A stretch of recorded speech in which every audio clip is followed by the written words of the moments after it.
been a while. I know. I've been doing this constantly this year. So yeah, let me explain. During the last couple of weeks, especially the last couple of weeks at the end of August, I there were so many good movies that I wanted to watch. I'll say not many movie caught my attention. I was just like, okay, they're there. Nothing makes me feel like urgently to go to. Except that I did catch the 35th anniversary of the Teenage Mutant Ninja Turtles screening. That although that one doesn't deserve kind of like a vlog, right? Because it wasn't such a big deal. I just gave myself kind of like this treat. The movie still holds up to this day for nostalgic reasons. Although the subplot with the kid kind of doesn't hold up.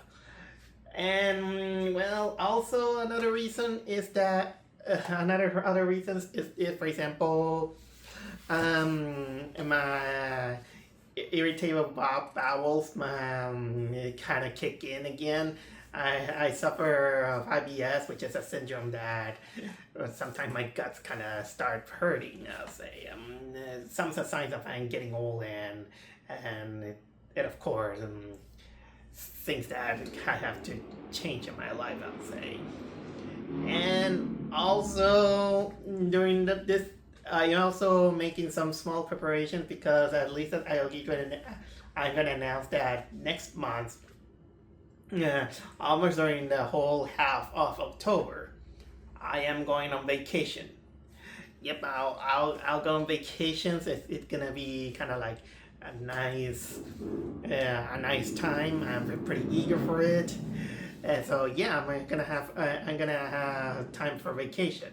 Yeah, that even makes me feel that I might not make this year the usual Halloween thing that I enjoy doing it. I also get getting distracted with a lot of things. Also, during this time that I wasn't filming,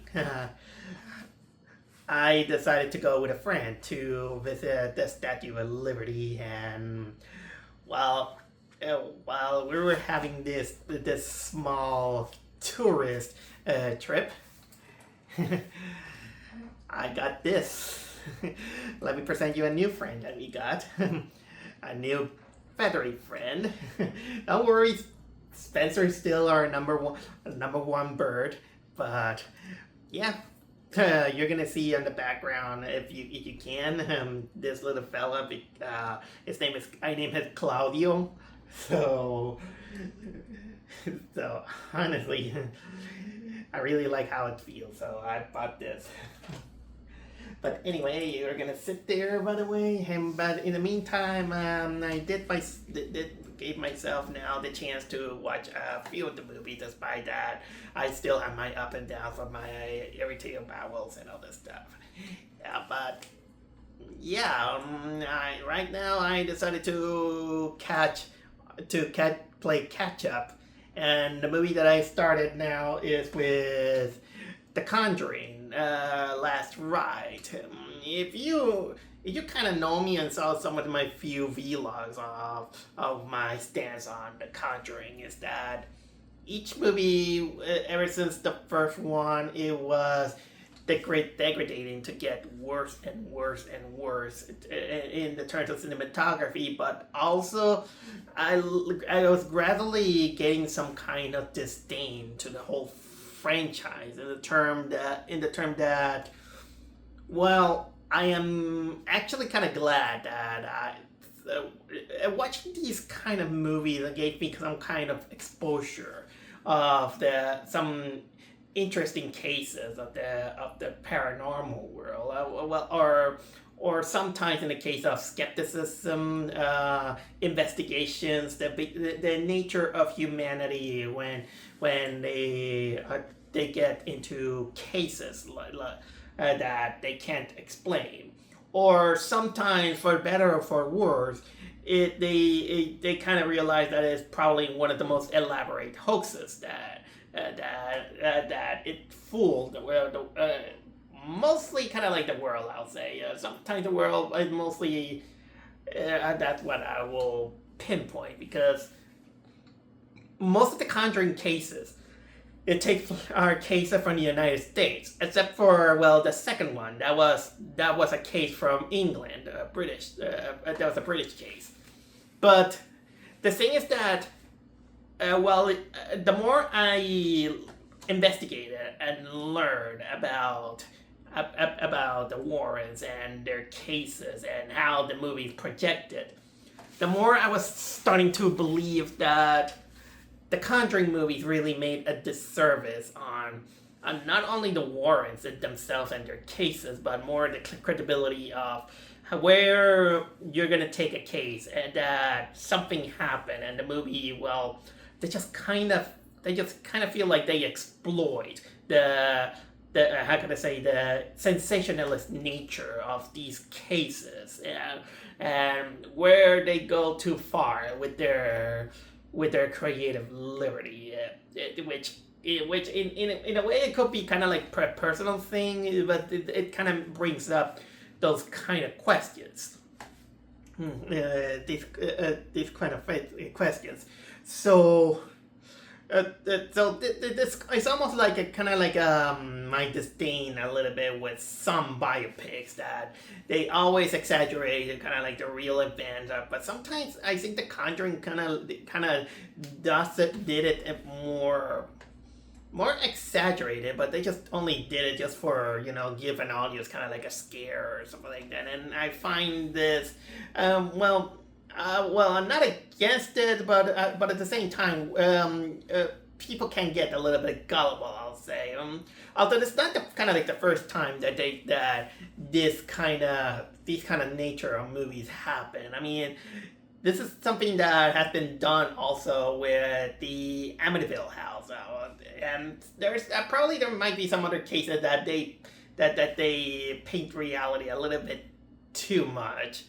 Like for example, there's this case. There's this movie called 47 Ronin, in which it's a pretty garbage movie. It's the one that stars Keanu Reeves, by the way. But when you see kind of like the real case, you get interested more in the real case and kind of give you a little bit of questions with the portrayal of the movie. And as you can see, the movie. I was having this disdain with how they exploited the whole horror nature of the cases that the Warrens gave. No disrespect to the guys, by the way. Both of them are now they now pass away. Right now, the museum, the famous museum, has been taken care of the daughter who still lives, but it's mostly actually taken care by her husband. What was it? Tony's what was the name? The last name escaped me. IMDb, help me out. Sparrow, Tony Sparrow. So here we are in The Conjuring last Friday, and thankfully this is. From how the movie presented itself, and it came out 2 weeks ago. 2 weeks ago, because there's another movie that came out this week that many people are talking about. This one, let's say that they finally decided to put a cap on all the Conjuring movies. They think that they milked the franchise enough with certain degree of success, but like I said. It wanted to make itself its own kind of like cinematic universe, but it kind of proved that it was really a bad idea. The Conjuring kind of maybe it would have been better in its own little world. The Annabelle doll was kind of like the most horror icon that they wanted. And of course, they tried with that awful movie called what was it? La Llorona, the Curse of La Llorona, and the Nun. The Nun, I remember the first one being boring, and I thankfully haven't seen the second one. People told me that the second one is not worth it. And well, let's say that the Conjuring, well, what was it? The first one, it has this kind of, it always kind of tried to explore and dramatize the Warren's legacy, making it kind of like more exaggerated, very, very kind of like fictional, I'll say, in that case. And now we got this one, The Last Rite. The last movie, of course, they took on the kind of like the case of this guy who killed this landlord, and it only made cause because he said, "The devil made me do it." Bitch, are you for real? Which that was kind of like a pathetic excuse. But so for this last movie, what movie they decided to go with? No, what case they decided to go with? This case, it's a case that I didn't even know. So for the movie's faults, I am actually glad that to bring me some limelight, because again, it makes me more interested on the real life case than the movie's case itself. So in this case, they decided to go with the Smurls haunting. Which basically, from what I could gather, is that it was a haunting that kind of like in the early '80s, that it made it was big on the local news. It takes place in Pennsylvania, in which it basically is this family of what was it? The couple, 4 children, and the grandparents, kind of like a family of 8. They live in that house. They begin to feel that they, how can I say, some of their stuff were disappearing. They were seeing doppelgangers. They've been smelling some kind of odor that was unnatural, but they don't know about it. That one of them, apparently it got tripped from the stairs. Apparently also the dog was also knocked down, and then of course apparently they begin to say that the parents, they have some touchy-feely sensations about them. So they've been trying to call some priests, the media, and of course the Warrens to hold on to go with the case. I think it took, as far as I can remember it took them kind of like a decade for them to say, okay, that's enough. They begin to have a kind of like this bad reputation on skeptics and and even the neighbors, that they thought that it was all a hoax. So they move away from the house, and even the new people doesn't know what they say that nothing happened in that house. But apparently the family were like, okay, let's call kind of like an exorcist, and problem solved. That's basically my what I can remember from the investigation that I did. And how do I collect kind of like a decent amount of information about the Smurls haunting? Because I was reading a lot about the case, more than I was watching the movie itself. Because my God, that movie was kind of boring. And if it is not boring, it suffers from all the typical traps of making cheap scares for the sake of cheap scares. And it doesn't help that my certain disdain to the franchise on how how they treated that hoax into kind of making it kind of like a horror exploitation film. Kind of make me a little bit kind of lose my interest, and I was like, then why do you went to the movies then? Well, I was kind of bored, and I was actually kind of interested to see how the Conjuring will do. I mean, the first and at least the first movie kind of set itself, kind of like its tone, but the more it went, a lot of the acting kind of becomes a little bit cheesy with the dialogue. Almost like they always wanted to showcase, that love conquers even love conquers all and all this stuff. In which it sounds cheesy, even though if you kind of notice, yeah, Ed and Lorraine Warren. They did indeed was kind of like showcase kind of like a loving couple, but not exactly kind of like the lovey-dovey kind of thing that movies like to romanticize, I'll say. It has its hurdles, but I'm actually kind of glad that they kind of build up kind of like this healthy family, even though the daughter kind of, even nowadays, according to some interviews, she's a little bit traumatized. And, and well, and again, I will say the movie is taking care of the small haunting.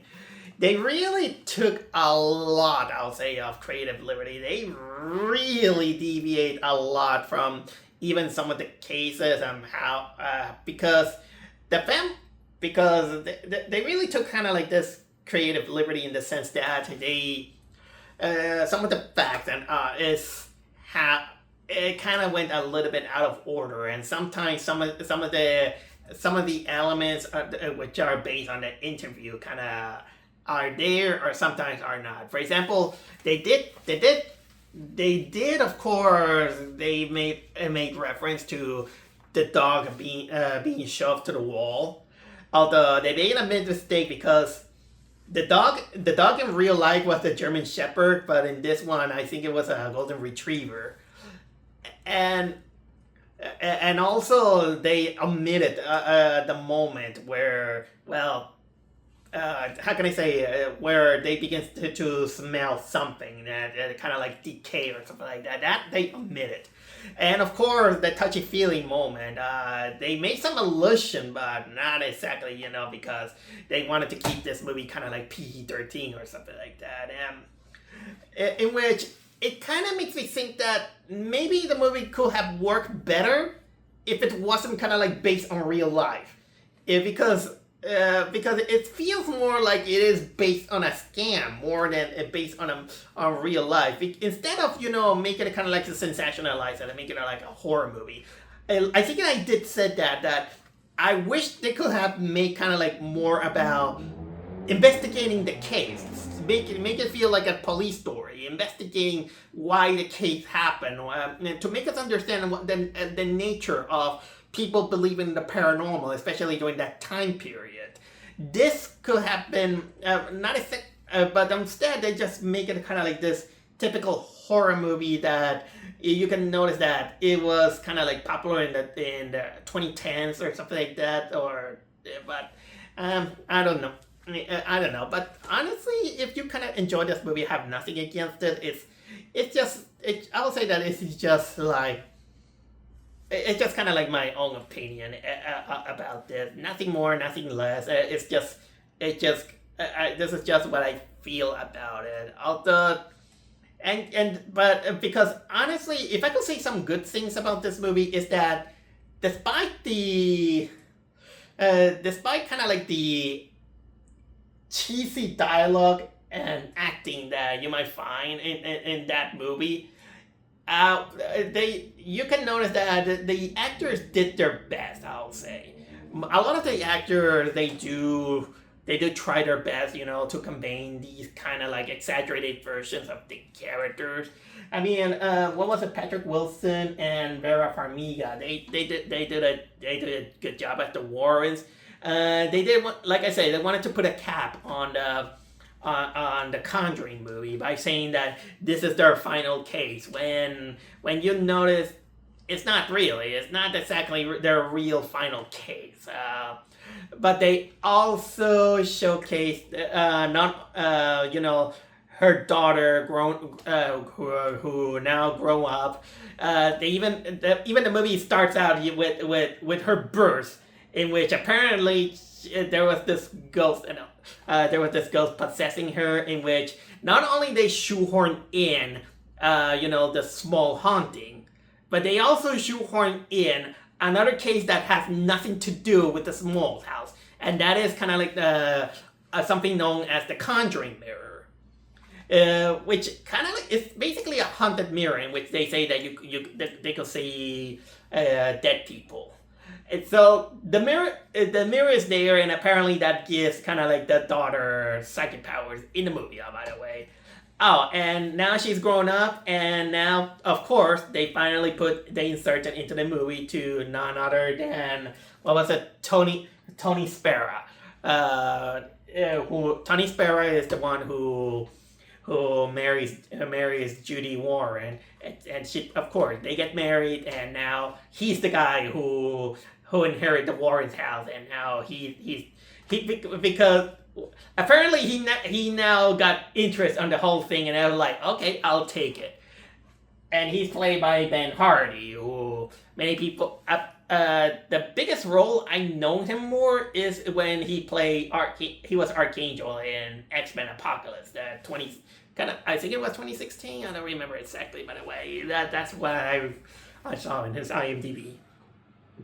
And also they took kind of like a certain creative liberty in which it showcased how kind of lazy they are with their research, because they get engaged, and I think they say that they only met for 3 months, when in reality they met kind of like for 3 years before the whole haunting kind of happened.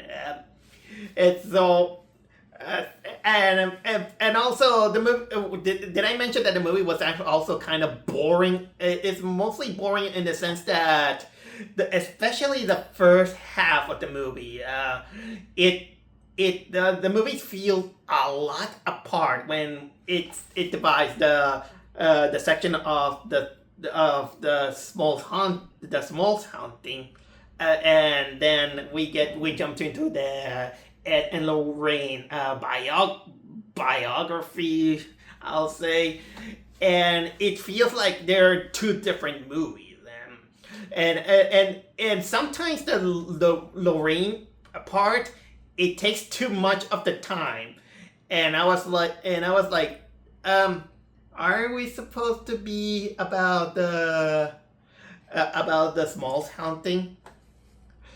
I think it was Smurl. Sorry, I was saying it, but I was saying it wrong. It's the Smurl family. So I apologize. And it was the Smurl family. I don't know.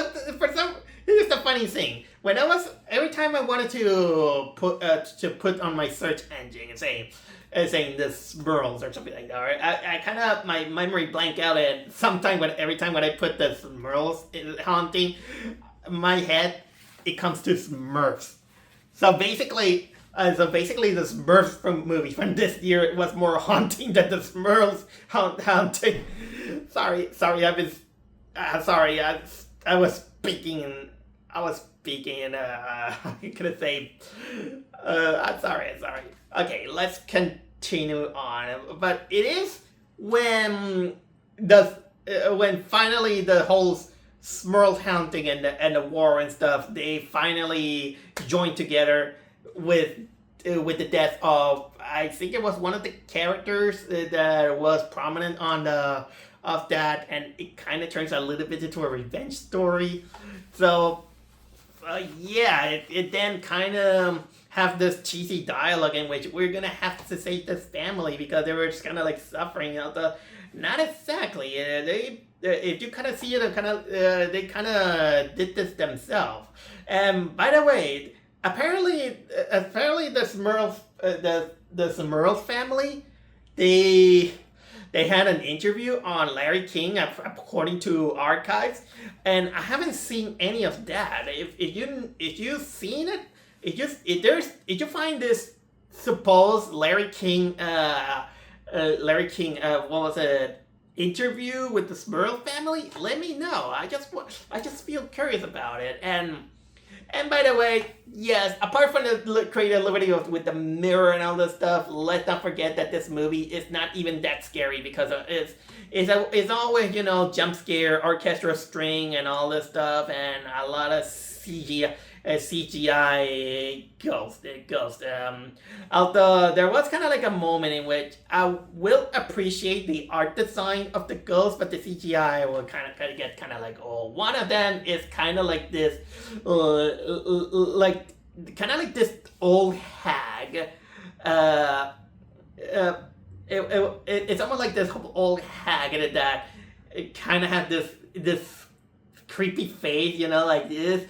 She kind of looked like what was it? Like a cross between Freaky Ed from Courage the Curly Dog and Paul J. Newman from the Mad Magazine, I'll say.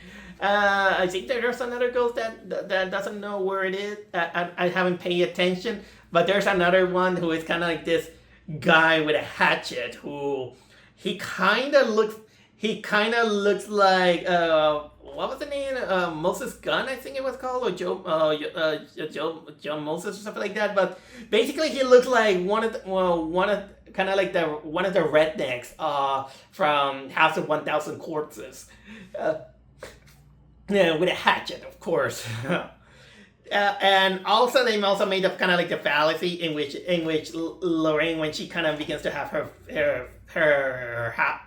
she feels the house and she's like, there's 3 demons there. Correction. In the article, they say there were 4 demons. I made my research, but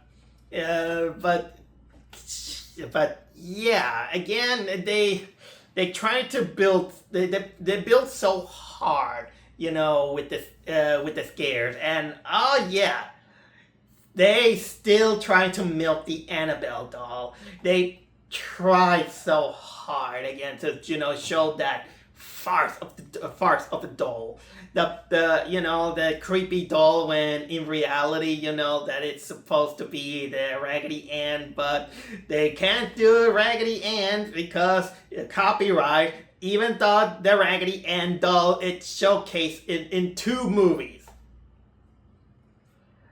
I know that they were, I think that for the benefit of the doubt, I know they were trying to make an exaggerated version, kind of like the Amityville thing, but something about that kind of worries me, and it kind of makes me think that maybe it will be more interested to see it more kind of like a more grounded horror for these particular cases, because again, skeptic or not skeptic, do you believe in ghosts or not believe in ghosts, I think those cases are fascinating. To talk about the nature of human and believing in these kind of things, or if there's kind of like a life after death and all this stuff. Whatever it is, it's interesting. But in ways how this is kind of like treated, it even kind of feel like it's a little bit like a mockery. Even inside the movie, when Ed Warren was making a lecture, some of the remaining students from the university, it's like, hey, this is like Ghostbusters, so who are you gonna call? That moment was kind of felt like somebody gave Eli Roth command for a few seconds. And yeah, again, they shoehorn in that mirror, and of course that they wanted to say, hey, after this, Power of Love, Holly Dolly, it all ends well. Even though it's funny that how Tonio Spera, who he kind of has suffered kind of like a horrible injury after this. he will go like, screw this, I'm not doing this anymore. Especially with the dialogue that he said that he was an ex-cop, but he had kind of like visions after almost escaping death. And after that, I don't know. After this, it will be surprising. It will like, screw this. I'm not dealing with these stuff. But you know that no, in real life he got more interested, and now he married the daughter, and now up to this day he is basically the inheritor of the Museum of the Occult. And yeah, apparently they did say, it's kind of funny that at the end of the movie it said that from this point on, the Smurls live happily ever after. Not exactly, by the way, because they were haunted for a while by the media and the neighbor and the skeptics. Oh yeah, that kind of reminds me that it's funny how every time when these movies happen, especially in The Conjuring, is that most particularly the second and this one, a lot of these things happen, and it kind of like in this suburbia that the neighbors, if they hear stuff happening like that, they will go look at the windows like, what the hell is happening? But nobody listens. What is going on? It's almost like they jump into the silent dimension and nobody hears them. So that kind of also diminished the credibility of it, of all this. Now that I think about it, did that also happen in the Poltergeist movie, in which this thing happens, but the neighbor doesn't know what it is? Okay, but anyway, the Smurls had the real life Smurls had this problem that after they sensationalized the whole thing, the media was everywhere, and the neighbors got annoyed, and they even kind of even according to the daughter's testimony, she did say that it was a complete nightmare. It was because things got out of control. That technically this is the reason why they were forced to move. But the movie again made it pretty, I'll say, happy-go-lucky, hunky-dory, and all this stuff. And well, they decided to finally make end it with the wedding between Judy and Tony, and Ed and Lorraine saying that, oh, we're finally free. We're finally retired from all that. Well, it was I will say that again. It was bittersweet. I'll say, at least in tone. I'll say, too bad that it was coming from a franchise that exploited them. I'll say, and of course we got finally the letters that saying that they live happily, and then of course Ed Warren suffered a stroke in 2006, and which eventually he dies, and then of course 20 years later Lorraine is the one that passes away. And by the way, the movie ends like that, and of course we see the pictures of almost everything from all the other movies. By the way, the picture from the Enfield Poltergeist, the one from the first movie, the criminal that killed the landlord, and saying that he was the devil that made him do it, or something like that. Because they wanted to prove that this is based in real life, even though we decide to make it a little bit more colorful. Oh, and by the way, not only they milk the the Annabelle doll, even in a moment in which she kind of turns into this spider person. We also, if you notice, there's also an Easter egg of the nun painting, by the way. Oh, and by the way, since I am now, making the tradition that, just like I learned from Japan, nobody leaves the movie theaters until the credits end. We have an after credits moment in which it's like, oh, there's this mirror. The mirror known as the Conjuring mirror. We forgot to mention about that mirror. And by the way, that mirror also, on hindsight, looks very different from how they design it. They did this because the mirror in the movie, they made it kind of look like it was made of wood, and they have kind of like three cherub babies on the top. But then looking at the real life picture of the mirror, it doesn't look like it has. Although the funny thing is that, here's a few things, by the way. The movie, how can I say, it always has kind of like saying, oh, this is cool, but it has this crack, but nobody, how can I say, nobody has kind of saying that, oh, we're gonna change this mirror or something like that. And there's kind of like this scene which is full of blood, in which I don't know how a person will survive something like that. I'm not gonna exactly reveal too much, but my God, this is why I kind of prefer that if they wanted to exaggerate something like that, I wish it could be a little bit kind of like taking one topic and not exactly kind of like the war thing.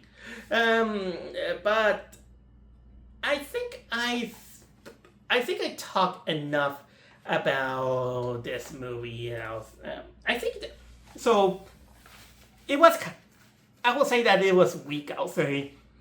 At least I'll say that it's a breath of fresh air that they it showcased that they're finally put a stop on this kind of movie. It was getting a little bit old too fast, and despite my kind of like complaints about the accuracy of the events, I don't regret watching them because again it made me kind of like interest about the cases, about how humanity kind of confront these kind of things. They try to find some kind of answer about the paranormal, and I'm not gonna here to discuss if Ed and Lorraine were scam artists or whatever. It's still up to debate to that. But even with that, I'm still thankful that that it kind of opened these kind of interesting can of worms on some of those cases. Probably there might be kind of like more to that, but hey, whether ghosts or not, that's what the paranormal is. That's what paranormal investigators do. They try to find some truths behind, well, unexplained things. And even if it doesn't come up with some kind of satisfying conclusion, still there is some kind of thrill on, well, seeking for those or some of those truths.